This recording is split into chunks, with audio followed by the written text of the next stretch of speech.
বাংলাদেশি ভাই ও বোনদের প্রতি সবসময় কৃতজ্ঞতা জ্ঞাপন করেছে। বাংলাদেশে ২০২৬ সালের ফেব্রুয়ারিতে অনুষ্ঠিত নির্বাচনের পর রাজনীতিতে এক নতুন বাতাস বইছে। এই গল্পের প্রেক্ষাপট মূলত সংসদীয় গণতন্ত্রকে একটি নতুন উচ্চতায় নিয়ে যাওয়া এবং রাজপথের সংঘাত কমিয়ে সংসদকে কার্যকর করার একটি মহতী উদ্যোগ। দীর্ঘকাল ধরে বাংলাদেশের রাজনীতিতে একটি প্রথা ছিল, বিরোধী দল মানে সংসদ বর্জন আর রাজপথে জ্বালাও পোড়াও। জামায়াত জোট এই সংস্কৃতি ভাঙতে চায়। তারা মনে করে সরকারকে জবাবদিহি করানোর শ্রেষ্ঠ জায়গা হলো সংসদ। তাই প্রতিটি সরকারি মন্ত্রণালয়ের কাজের বিপরীতে একজন বিশেষজ্ঞ ছায়ামন্ত্রী নিয়োগ করে তারা প্রমাণ করতে চায় যে বিরোধী দল কেবল সমালোচনা নয়, বরং গঠনমূলক তর্কে বিশ্বাসী। গল্পের মূল মোড় এখানে। সরকার যেন একচ্ছত্র ক্ষমতা ভোগ করতে না পারে। জামায়াতে আমির ডাক্তার শফিকুর রহমানের নেতৃত্বে এই জোট চায় প্রতিটি মন্ত্রণালয়ের প্রতিটি ফাইলের উপর নজর রাখতে।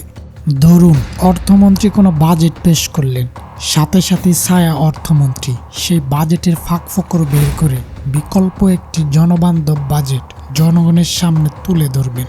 এতে সরকার সচেতন হতে বাধ্য হবে যে তাদের প্রতিটি পদক্ষেপ কেউ একজন নিবিড়ভাবে পর্যবেক্ষণ করছেন। একটি দেশ চালাতে গেলে কেবল স্লোগান দিলেই হয় না, লাগে প্রশাসনিক দক্ষতা। জামায়াত জোট এই ছায়া মন্ত্রিসভাকে দেখছে একটি ট্রেনিং গ্রাউন্ড হিসেবে। আজ যিনি ছায়া শিক্ষামন্ত্রী, তিনি শিক্ষার সমস্যাগুলো নিয়ে গবেষণা করছেন, নীতি নির্ধারণ শিখছেন।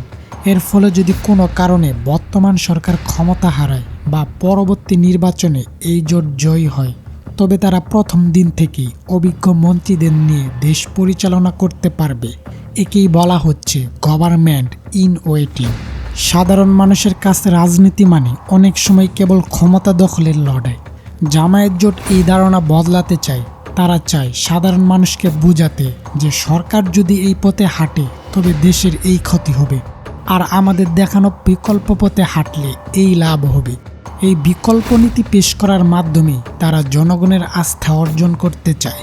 সরকারের মন্ত্রীরা যেন মনে না করেন যে তারা যা খুশি তাই করতে পারেন। জামায়াত জোটের এই উদ্যোগের ফলে সরকারের প্রতিটি ভুল পদক্ষেপের বিপরীতে একজন ছায়ামন্ত্রী দাঁড়িয়ে যাবেন এবং তথ্যের শক্তিতে সরকারকে ঘায়েল করবেন। এতে প্রশাসনের ভিতরে একটা ভীতি ও সচেতনতা কাজ করবে, যা দুর্নীতি কমাতে সাহায্য করবে।